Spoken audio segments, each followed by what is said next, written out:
یاد آیا حضرت معروف کرخی رحمۃ اللہ علیہ، بڑے درجے کے اولیاء اللہ میں سے، حضرت جنید بغدادی رحمۃ اللہ علیہ زیادہ مشہور ہے نا، حضرت جنید بغدادی، ان کے دادا پیر حضرت معروف کرخی بغداد کے رہنے والے تھے کہ اچھا ان کے بارے میں بھی روایات میں یہ آتا ہے حضرت معروف کرخی رحمۃ اللہ علیہ کے بارے میں کہ یہ بہت زیادہ نفلیں پڑھنے کا معمول نہیں تھا، جیسے بڑے بڑے اولیاء اللہ کے معمولات ہوتے ہیں نا کہ وہی سینکڑوں نفلیں پڑھ رہے ہیں،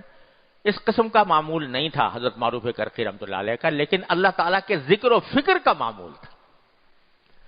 چلتے پھرتے اٹھتے بیٹھتے اللہ کا ذکر زبان پہ رہتا تھا، اور اللہ تعالیٰ کی مخلوقات میں سوچنا، اس کے اوپر غور کرنا، اللہ تعالیٰ کی بھیجی ہوئی کائنات پر غور کرنا، یہ سب ہوتا تھا، اس میں زیادہ مصروف ہے۔ یہاں تک کہ یہ لکھا ہے کہ ایک مرتبہ حجام سے خط بنوا رہے تھے تو وہ ذکر کر رہے تھے، وہ خط بنا رہا ہے، یہ ذکر کر رہے ہیں، تو اس نے کہا جی آپ کی مونچھیں بنانی ہے، ذرا سی تھوڑی دیر کے لیے منہ بند کر لیجئے، پتہ نہیں مونچھیں بنانی تھی کیا کرنا تھا، اس نے کہا جی تھوڑی دیر کے لیے ذرا رک جائیے تو پھر میں آپ کا خط بنا دوں۔ تو انہوں نے کہا کہ ارے تم تو اپنا کام کر رہے ہو، میں اپنا کام نہ کروں، تم اپنا کام کرو میں اپنا کام کر رہا ہوں، تو اسی طرح بنا دو جس طرح بھی ہو۔ تو اتنا ذکر کا غلبہ تھا، چلتے پھرتے اٹھتے بیٹھتے۔ خیر واقعہ جو سنانا چاہ رہا تھا وہ یہ کہ ایک مرتبہ کہیں جا رہے تھے تو ایک سقا تھا جو لوگ مشک میں پانی بھر کے لوگوں کو پانی پلاتے ہیں نا، اور کچھ تھوڑا سا پیسے بھی وصول کر لیتے ہیں، ایک پیسے میں اس زمانے میں ایک پیسے کے اندر ایک گلاس بھر کے دے دیا پانی کا۔ تو وہ آواز یہ لگا رہا تھا کہ جو بندہ مجھ سے پانی پیے اللہ اس پر رحم کرے، جو بندہ مجھ سے پانی پیے اللہ مجھ پر رحم کرے، جو بندہ مجھ سے پانی پیے اللہ اس پر رحم کرے۔ تو یہ آگے بڑھے، جا کر اس سے کہا چلو دے دو مجھے ایک گلاس پانی کا۔ اس نے پانی دیا اور انہوں نے پی لیا پانی۔ ایک شاگرد ساتھ تھے، انہوں نے کہا حضرت یہ کیا آپ نے کیا، آپ تو روزے سے تھے، آپ کا تو روزہ تھا، تو روزے میں پانی کیسے پی لیا؟ تو حضرت معروف کرخی رحمۃ اللہ نے فرمایا کہ بس میرے دل میں یہ داعیہ پیدا ہوا کہ یہ اللہ کا بندہ دعا کر رہا ہے، رحمت کی دعا کر رہا ہے کہ جو بندہ مجھ سے پانی پیے گا اللہ اس پر رحم کرے۔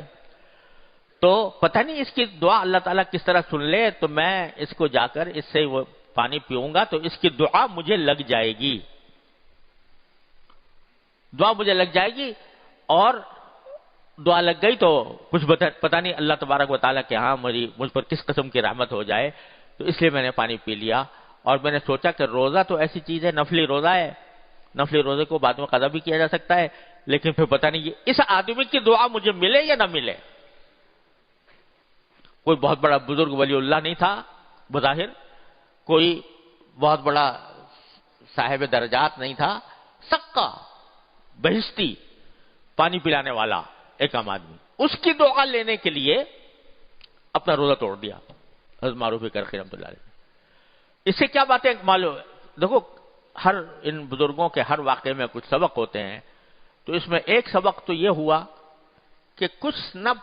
نہیں پتا کہ اللہ کس کی دعا کس وقت قبول کر لے۔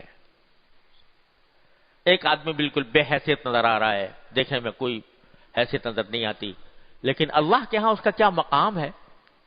اس کی بات، اس کی دعا اللہ تعالیٰ کس درجہ قبول فرماتے ہیں، کچھ پتہ نہیں۔ لہذا یہ جو ہم لوگ بعض اوقات اپنے بارے میں بھی غلط فہمی میں مبتلا رہتے ہیں، جب ان سے کہا جائے کہ بھئی دعا کیا کرو، یا ان سے درخواست کی جاتی ہے دعا کرنے کی، تو کہتے ہیں بھئی ہم کیا اور ہماری دعائیں کیا۔ ارے اپنی حیثیت کو مت دیکھو، دینے والے کی حیثیت کو دیکھو۔ تم جو دعا کر رہے ہو یہ سمجھنا کہ میں دعا کے لائق نہیں ہوں، بس بڑا کوئی بزرگ ہوگا، کوئی عالم ہوگا، کوئی مولوی ہوگا، کوئی ولی اللہ ہوگا تو اسی کی دعا قبول ہوگی، یہ خیال دل سے نکال دو۔ دعا تو اللہ تعالیٰ شیطان کی بھی قبول کر لیتا ہے۔ شیطان کی نہیں کی؟ کیا کہا تھا؟ اس نے دعا مانگی تھی،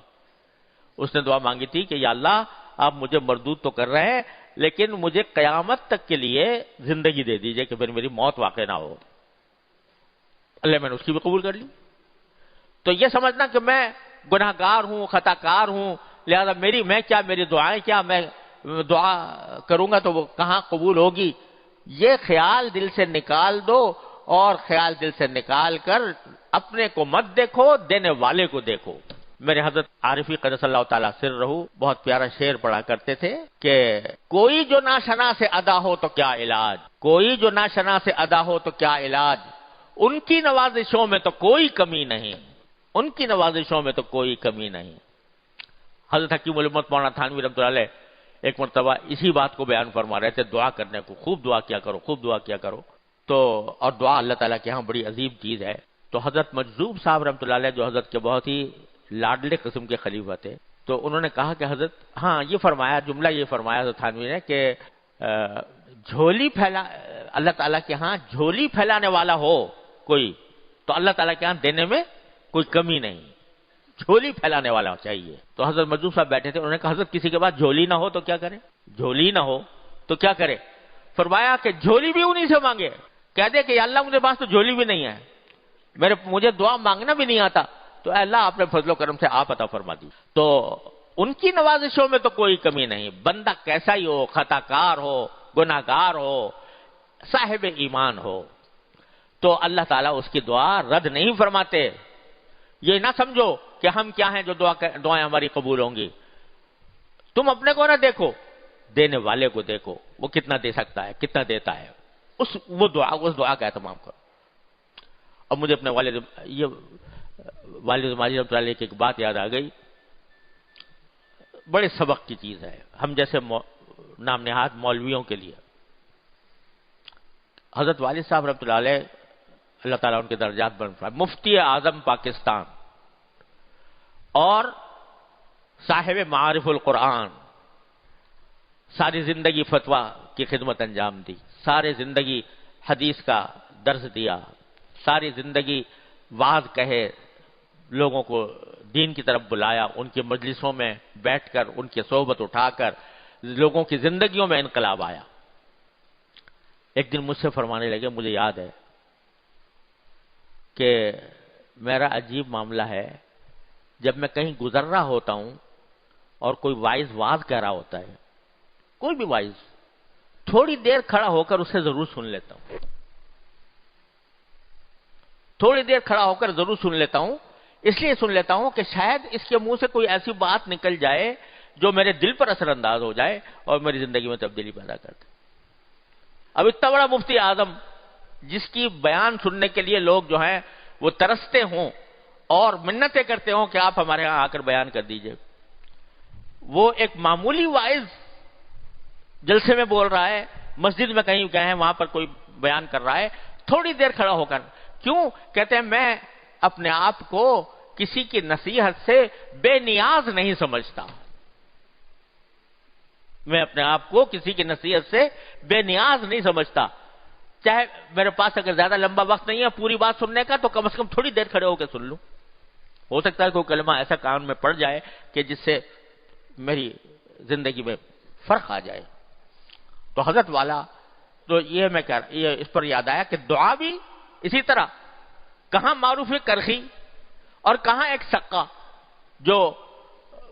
پانی پلا پلا کر اپنا روزگار تلاش کرتا ہے، تو لیکن معروف کرخی کو اس کی دعا سے بے نیازی نہیں، اس کی دعا سے بے نیازی نہیں ہے، کہتا ہے میں اس لیے میں روزہ توڑ دیا کہ میں اس کی دعا حاصل کر لوں، اللہ تبارک و تعالی شاید مجھے اس کی دعا کی برکت سے مجھے فضیلت عطا فرما دے، میرے بیڑا پار ہو جائے۔ تو دعا کوئی بھی ہو، کسی کی بھی ہو، وہ اللہ تبارک و تعالیٰ کے ہاں اس کی تحقیر نہ کرنی چاہیے، اس کو معمولی نہ سمجھنا چاہیے، لہذا خود بھی دعا، چلتے پھرتے دعا، اٹھتے بیٹھتے دعا، اور اللہ تبارک و تعالیٰ کی بارگاہ میں مانگنے کا سلسلہ مسلسل جاری، دل ہر وقت کچھ نہ کچھ مانگتا رہے، مانگتا رہے، مانگتا رہے۔ یہ ہے ایک بہت زبردست نسخہ اللہ تعالیٰ کے ساتھ قرب حاصل کرنے کا اور تقوی پیدا کرنے کا۔ پھر ایک بات اور عرض کر دوں ذرا دعا کے بارے میں، وہ یہ کہ شاید میں نے پہلے بھی کہا تھا کہ دعا کی قبولیت کا ایک مطلب تو یہ ہوتا ہے کہ جو ہی بندے نے دعا کی اس کے نامہ اعمال میں ایک نیکی کا اضافہ ہو گیا، ثواب فوراً مل گیا۔ اس معنی میں تو ہر دعا قبول ہے۔ اگر تم نے فرض کرو یہ مانگا کہ یا اللہ میری بیماری دور کر دیجئے، تو یہ ثواب اور یہ فائدہ تو نقد حاصل ہو گیا کہ دعا پر ثواب ملا، تمہارے نامہ اعمال میں ایک بڑی نیکی کا اضافہ ہو گیا۔ الدعاء هو العبادہ، یہ تو فوراً ہو گیا۔ اب جو مانگا ہے وہ ملے یا نہ ملے، یہ اللہ تعالیٰ کی حکمت اور مشیت پر موقوف ہے۔ ہو سکتا ہے باری تعالیٰ وہ نہ دیں، اس سے اچھی کوئی چیز دے دیں۔ ہم تو کچھ مانگ رہے تھے، ہمیں پتا نہیں تھا کہ اس کا انجام خراب ہوگا۔ اللہ تعالیٰ جانتے تھے کہ اگر ہم نے یہ چیز اس کو دے دی تو اسی کے حق میں مضر ہوگی، نقصان دہ ہوگی، تو وہ کوئی اور چیز دے دیں اس دعا کے بدلے میں، اور کچھ نہیں تو اجر ہی مل گیا، یا اور کوئی چیز دے دی۔ لیکن یہ چیز، یہ ان چیزوں کے بارے میں تو ہے جن میں احتمال ہو فائدہ مند ہونے کا بھی، مضر ہونے کا بھی۔ لیکن اگر کوئی دعا ایسی ہے کہ جس کے مضر ہونے کا احتمال ہی نہیں، ایک بندہ یہ مانگ رہا ہے یا اللہ مجھے اپنے احکام کا تابع بنا دیجئے، یا اللہ مجھے نبی کریم صلی اللہ علیہ وسلم کی سنت کا متبع بنا دیجئے، اس میں کوئی احتمال ہے کہ اس دعا کے قبول ہونے میں کوئی نقصان ہوگا؟ کوئی احتمال نہیں، اس میں کوئی احتمال نہیں۔ لہذا اللہ تعالیٰ ضرور دیں گے، ضرور دیں گے، ضرور دیں گے انشاءاللہ تعالی۔